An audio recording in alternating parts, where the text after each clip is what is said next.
Imagine um rio, silencioso, mas profundo, correndo por dentro de você. Carl Jung dizia que o inconsciente é como um rio subterrâneo, vasto, misterioso, vital. A cura, dizia ele, acontece quando esse rio pode correr livre, sem represas, sem desvios forçados, sem medo de suas águas mais escuras. Mas, e se estivermos colocando pedras nesse curso natural sem perceber? E se, ao adiar nosso próprio cuidado, estivermos interrompendo a própria força que poderia nos regenerar? Você já sentiu que algo em você quer fluir, mas não consegue? Como se houvesse um bloqueio invisível entre o que você sabe que precisa e o que realmente faz por si. Essa dificuldade em se priorizar não é falta de força de vontade. É reflexo de algo mais profundo. Padrões inconscientes que nos foram ensinados. Como se cuidar de si fosse egoísmo, como se dar prioridade fosse um erro. E isso não vem apenas da sociedade, vem da sombra, da parte de nós que, como Jung descreve, guarda tudo aquilo que foi negado. O valor que nunca nos permitiram sentir, a dignidade que aprendemos a esconder. Freud chamava isso de complexo de inferioridade interior. Um mecanismo sutil que nos convence de que não somos tão importantes assim, que os outros vêm primeiro, que a dor do outro é mais válida que a nossa. Mas veja, ninguém colhe flores de um solo que não foi cuidado. Um terreno fértil precisa de preparação, luz, água, espaço. A alma também. Antes que qualquer cura floresça, é preciso abrir espaço interno, e isso começa quando nos tornamos prioridade para nós mesmos. Esse vídeo é um convite à escuta, um mergulho no simbolismo, na neurociência e nos ensinamentos profundos de James Hillman e Carl Jung. Vamos caminhar por dentro dessas águas juntos, para que você possa, enfim, permitir que o rio da sua cura encontre seu leito natural. Se esse tema ressoa em você, curta este vídeo, compartilhe com alguém que precise dessas palavras e inscreva-se no canal. E se quiser, comente aqui abaixo.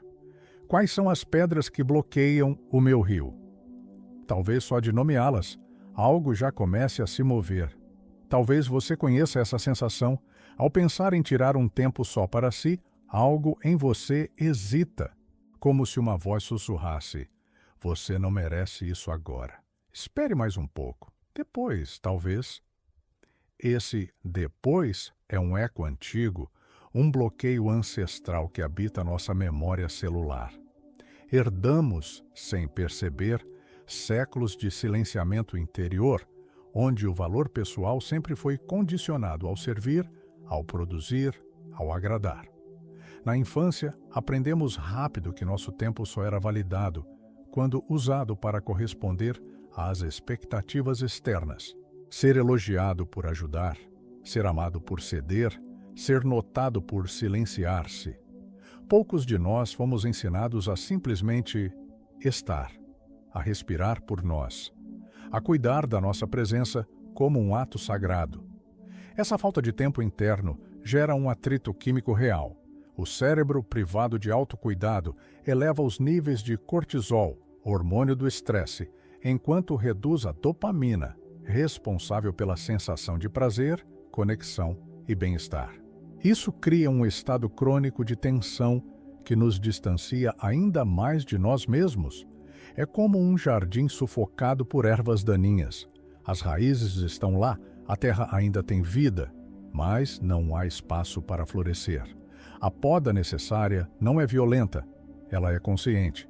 Requer presença, requer o gesto simbólico de dizer: hoje eu me coloco em primeiro lugar. Esse gesto, por menor que pareça, começa a reconfigurar não apenas nossos hábitos, mas nossos circuitos cerebrais. Um simples momento de pausa, uma respiração profunda com os olhos fechados, um toque carinhoso no próprio peito, envia ao cérebro a mensagem de que estamos seguros para existir. E segurança interior é o solo da cura. Não se trata de tempo no relógio, mas de tempo na alma. Quando você sente que está consigo, mesmo por alguns minutos, algo dentro começa a confiar novamente. E é dessa confiança que nasce o espaço por onde o rio interior pode começar a fluir. Priorizar-se não é apenas um ato simbólico, é também um gesto que molda a biologia do nosso ser. A neurociência nos revela algo extraordinário. O cérebro é plástico. Isso significa que ele se transforma com base em nossas experiências emocionais, escolhas conscientes e até mesmo pela forma como falamos conosco. Quando você se coloca como prioridade, ativa regiões cerebrais associadas à regulação emocional, como o córtex pré-frontal. Essa área, responsável por decisões mais conscientes, empatia e autorreflexão, ajuda a moderar impulsos reativos vindos da amígdala, o centro do medo e da ansiedade. Ou seja, quanto mais cultivamos a presença interna, mais nosso sistema nervoso se torna capaz de responder com clareza, em vez de reagir com desespero. Mas isso não acontece apenas com pensamentos. O corpo também é parte desse sistema de escuta. Aqui proponho uma prática breve. Coloque uma mão sobre o peito, feche os olhos e sinta o batimento do seu coração, sem mudar nada. Apenas sinta. Esse ritmo que pulsa aí dentro é um lembrete de que você está vivo. Presente? A salvo. Essa simples conexão ativa o sistema parasimpático, responsável pelo relaxamento, digestão, cura. Quando acessamos esse estado, o corpo entende: não preciso lutar agora, posso descansar. E é nesse descanso que a alma encontra espaço para se reorganizar. James Hillman falava da psique encarnada. Para ele, toda transformação verdadeira precisava envolver o corpo. Não como máquina, mas como templo vivo onde a alma habita. Assim, priorizar-se é também um gesto biológico. Você não está apenas cuidando de si, está redesenhando conexões neurais, está ensinando ao seu cérebro e ao seu coração que você importa, que vale a pena ficar, respirar, sentir. E quando o sistema interno acredita nisso, a cura começa a encontrar caminho. Dentro de cada ser humano vive uma parte esquecida, mas jamais extinta, que sabe exatamente do que a alma precisa. James Hillman, com sua linguagem mitopoética e sua escuta refinada da psique, chamava isso de o curador interior. Uma figura simbólica que não é um personagem, mas uma função da alma, a capacidade de reconhecer feridas e, ao mesmo tempo, intuir caminhos de cuidado e reconexão. Esse curador não aparece nas grandes decisões. Ele se manifesta nos gestos pequenos, quando você diz não, mesmo tremendo, quando escolhe dormir cedo, quando silencia diante de um conflito e escuta seu coração antes de responder. Mas, para que essa parte possa emergir, é preciso espaço. Priorizar-se é como abrir uma clareira interna para que o curador possa respirar. Ele não fala em gritos, ele sussurra e, por isso, precisa de silêncio. Muitos de nós passamos a vida buscando terapeutas, mestres, guias, e sim, todos eles são importantes. Mas o que Hillman nos lembra é que a alma já carrega em si o impulso de cura, já sabe o caminho, só precisa ser ouvida. Para tornar isso mais vivo, imagine uma história, real ou simbólica. Alguém, num momento de esgotamento profundo, resolve interromper a rotina frenética por um único dia. Desliga o celular, caminha sem destino, senta-se num banco de praça e chora. E nesse choro, sem respostas, algo novo emerge. Não é uma solução, mas uma presença. Uma sensação sutil de estar acompanhado por dentro. Como se uma parte esquecida dissesse: eu estou aqui e sempre estive. Essa parte é o curador interior. Agora proponho um exercício simbólico. Pegue papel e caneta. Escreva uma carta para esse curador dentro de você. Fale com ele como falaria com um velho amigo. Reconheça suas dores. Nomeie seus desejos. Pergunte o que ele precisa. E depois, leia em voz baixa, como se suas próprias palavras pudessem ser remédio. Esse gesto simples pode reacender o vínculo com algo muito antigo e, ao mesmo tempo, profundamente atual. A capacidade de cuidar da própria alma com a mesma ternura que um bom terapeuta ofereceria a um paciente ferido. Porque, no fim, é isso que somos, pacientes da nossa própria alma e curadores também. Você já sentiu que quanto mais tenta ser bom, mais se distancia de si? Há um equívoco sutil e profundamente enraizado que muitos carregam desde a infância. A ideia de que ser aceito exige silenciar a própria alma é o arquétipo do bom filho, tão elogiado, tão desejado, e ao mesmo tempo tão desconectado de si. Esse bom filho não briga, não incomoda, não precisa. Está sempre disponível, prestativo, generoso. Mas, por dentro, algo se cala. Uma parte viva vai murchando, porque todo esse amor conquistado custa caro, custa a própria verdade emocional. Em termos psíquicos, o que acontece aqui é uma dissociação afetiva. A criança, e depois o adulto, aprende que suas emoções mais autênticas não têm lugar. Aprende a sobreviver agradando. Mas a sobrevivência afetiva não é o mesmo que estar vivo por dentro. James Hillman falava do átomo psicológico, aquela unidade simbólica que representa a energia vital da alma. Quando usamos essa energia apenas para manter vínculos, sem verdade interna, ela se dispersa. A bondade superficial esgota a força vital. É como regar uma planta sem raízes. Há esforço, há cuidado, mas não há sustento. E esse erro, o de confundir aceitação com autoabandono, torna-se um dos maiores bloqueios à cura emocional. Porque sem empatia por si mesmo, não há espaço para o sofrimento ser acolhido. E sem acolhimento, não há transformação. Mas há saída. Ela começa quando você percebe que sua bondade não precisa anular sua presença. Que é possível amar os outros sem se esquecer. Que dizer não não é violência, é clareza. E aos poucos, com ternura, o bom filho começa a se transformar. Não em alguém rebelde ou egoísta, mas em alguém inteiro, alguém que ama, sem se abandonar. Existe uma dimensão silenciosa em que cada pensamento, cada emoção sentida com profundidade, modifica o campo em que vivemos e até os contornos invisíveis do nosso corpo.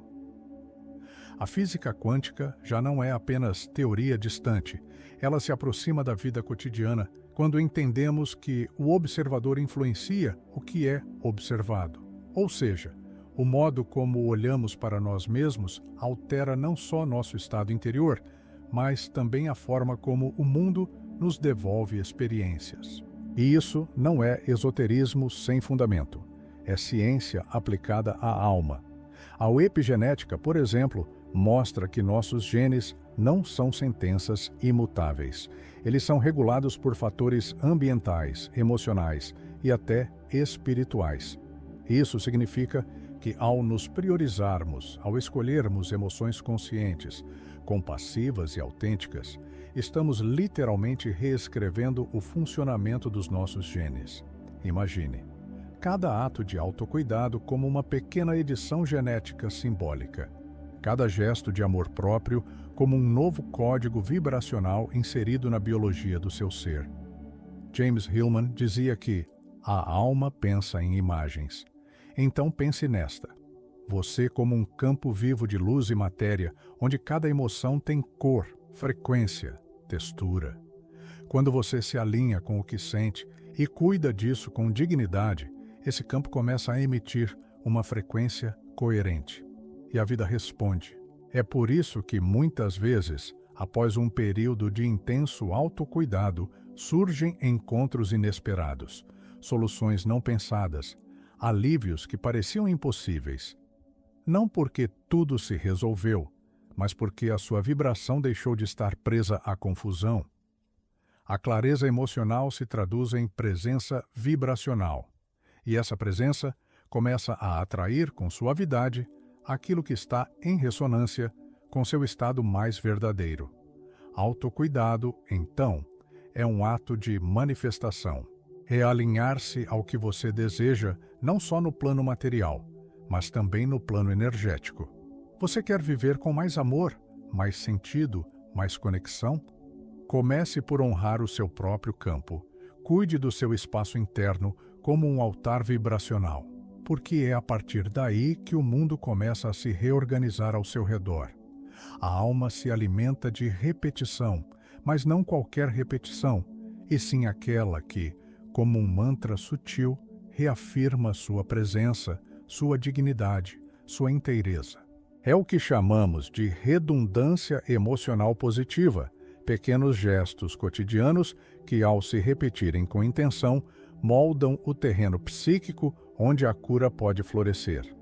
Em um mundo que nos cobra produtividade e desempenho, criar um ritual de autocuidado parece algo quase irrelevante, mas é justamente no quase que mora o poder.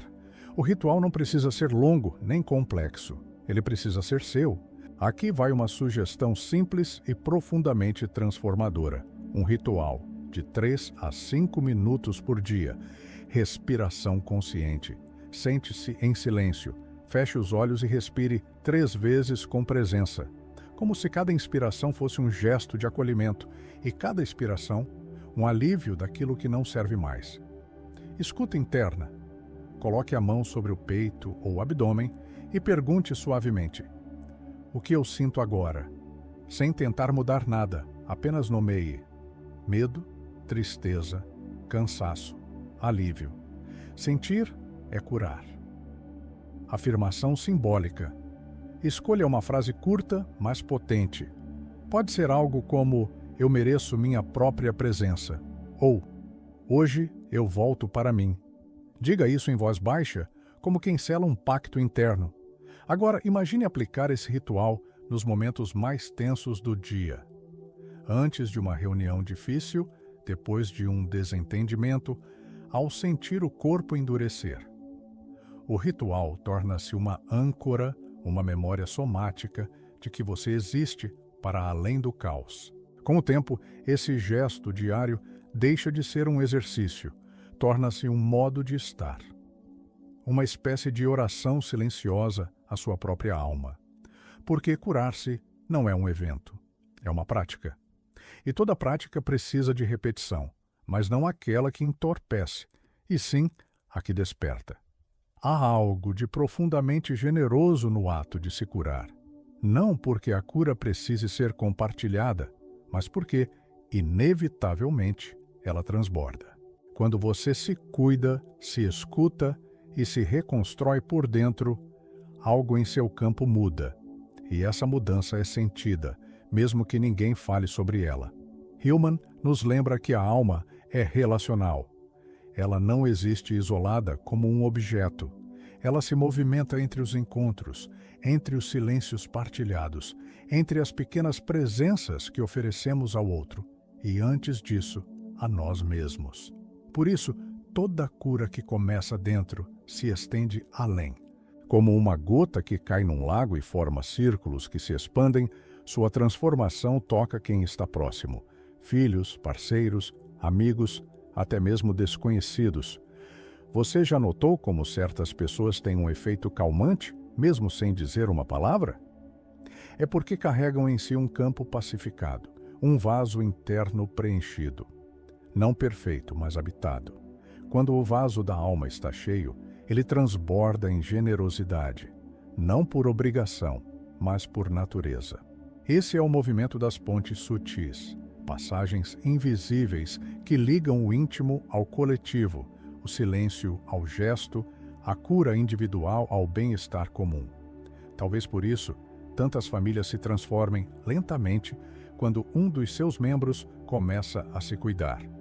A dinâmica muda, o campo se reorganiza, as antigas repetições emocionais começam a se desfazer, como se o sistema inteiro estivesse esperando por aquele primeiro passo. Então, se algum dia você duvidar do impacto do seu processo, lembre-se, o que você faz por si, faz também pelo mundo. Mesmo que ninguém veja, Mesmo que ninguém diga, sua alma, ao se curar, se torna um espelho silencioso de possibilidade para todos ao redor. E isso é revolução. Imagine que você é uma célula viva, como ensinava Bruce Lipton. Uma pequena unidade pulsante dentro de um organismo maior, com sensibilidade, memória e necessidade de ambiente favorável para se desenvolver. Lipton demonstrou que células, quando colocadas em ambientes hostis, retraem-se, fecham-se, adoecem. Mas, em terrenos nutridos, com acolhimento e equilíbrio, elas prosperam. A mente humana funciona da mesma forma. Quando vivemos sob tensão constante, em abandono afetivo ou invisibilidade emocional, nossa alma se retrai. Mas quando nos oferecemos um solo fértil, feito de respeito, escuta e presença, algo começa a florescer de dentro para fora. E aqui está o ponto central. Priorizar-se não é egoísmo. É reprogramação afetiva. É um gesto que comunica ao corpo, à psique e ao mundo. Eu importo, eu existo, eu escolho cuidar de mim. E esse gesto não apenas muda seus hábitos, ele ativa mecanismos químicos, altera circuitos cerebrais, influencia sua genética emocional. É ciência da alma. Nietzsche chamou isso de amor fati, o amor ao destino, mas não um amor resignado, e sim criador. Um amor que afirma a própria existência com coragem, mesmo nos trechos mais sombrios do caminho. Amar-se, nesse sentido, é afirmar: minha história não me define, mas me forma.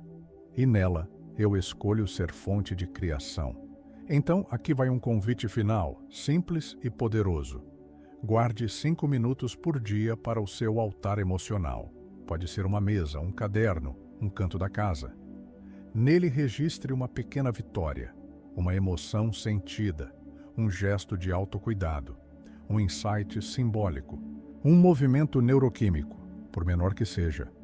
Faça disso um ritual de reescrita afetiva, de reencontro com sua presença, e quando se esquecer, porque todos esquecemos, volte para o início, para o rio. Porque, como diz a frase final que desejo deixar com você, quando você se prioriza, o rio da cura encontra seu curso natural e sua alma se torna mensageira da vida. Um movimento neuroquímico, por menor que seja. Faça disso um ritual de reescrita afetiva, de reencontro com sua presença, e quando se esquecer, porque todos esquecemos, volte para o início, para o rio.